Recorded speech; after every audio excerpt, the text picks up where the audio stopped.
2019 সালে চীন বাংলাদেশের হাতে তুলে দিতে চেয়েছিল আধুনিক J-10C যুদ্ধ বিমান, কিন্তু সেই সময়ের আওয়ামী লীগ সরকার সেই প্রস্তাব ফিরিয়ে দেয়। কারণ তাদের তথাকথিত প্রভু দিল্লির বিরাগভাজন হওয়া যাবে না। জাতীয় নিরাপত্তা আর আত্মমর্যাদা বিসর্জন দিয়ে তারা দেশকে পরিণত করেছিল এক পরনির্ভর শিশুর মতো, যার প্রতিটি সিদ্ধান্তে লাগে অভিভাবকের অনুমোদন।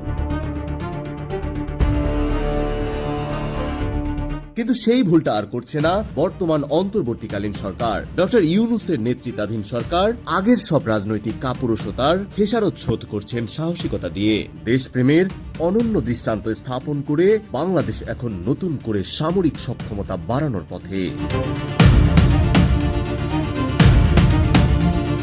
প্রধান উপদেষ্টা সাম্প্রতিক চীন সফরে উঠে এসেছে একটি চাঞ্চল্যকর বার্তা। বাংলাদেশ চীন থেকে অত্যাধুনিক J-10C যুদ্ধ বিমান সংগ্রহের আলোচনা শুরু করেছে। আর এই সেই জেট যার গর্জনে 2025 সালের 7ই মে কাশ্মীরের আকাশ কেঁপে উঠেছিল।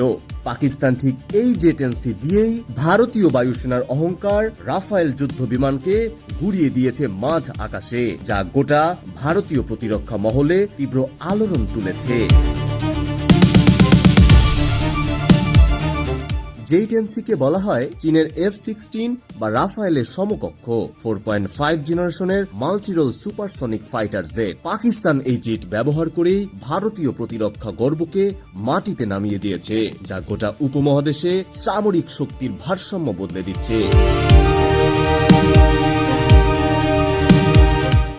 বাংলাদেশের অন্য ক্রয় তালিকাতেও রয়েছে চমক। ইতিমধ্যেই বাংলাদেশ তুরস্ক থেকে বাইরাক্তার TB2 ড্রোন সংগ্রহ করেছে, যা আজারবাইজান আর্মেনিয়া যুদ্ধে নিজের কার্যকারিতা প্রমাণ করেছে। লক্ষ্যভেদী ক্ষেপণাস্ত্র নিক্ষেপে সক্ষম আকিঞ্জি ড্রোন, হালকা ট্যাঙ্ক এবং TGR-300 মাল্টিপল লঞ্চ রকেট সিস্টেমের দিকেও বাংলাদেশ নজর দিচ্ছে। বিশ্লেষকরা বলছেন, বর্তমান পরিস্থিতিতে এগুলো শুধু অস্ত্র নয়, একটি স্বাধীন রাষ্ট্রের আত্মরক্ষার প্রতীক। আজকের এই প্রতিরক্ষা উদ্যোগ শুধু অস্ত্র কেনা নয়, এটি এক নতুন জাতীয় আত্মমর্যাদার সূচনা পর্ব। যদি বাংলাদেশ এভাবে সাহসের সঙ্গে সামরিক সক্ষমতা এগিয়ে যায়, তবে ভবিষ্যতে কেউ আর আমাদের আকাশে চোখ তুলে তাকাতে সাহস পাবে না। বাংলাদেশ আর মাথা নিচু করে কারো আশীর্বাদ খোঁজে না, এখন মাথা উঁচু করে নিজের নিরাপত্তা নিজেই নিশ্চিত করতে পারে এবং হুমকির জবাব দিতে জানে।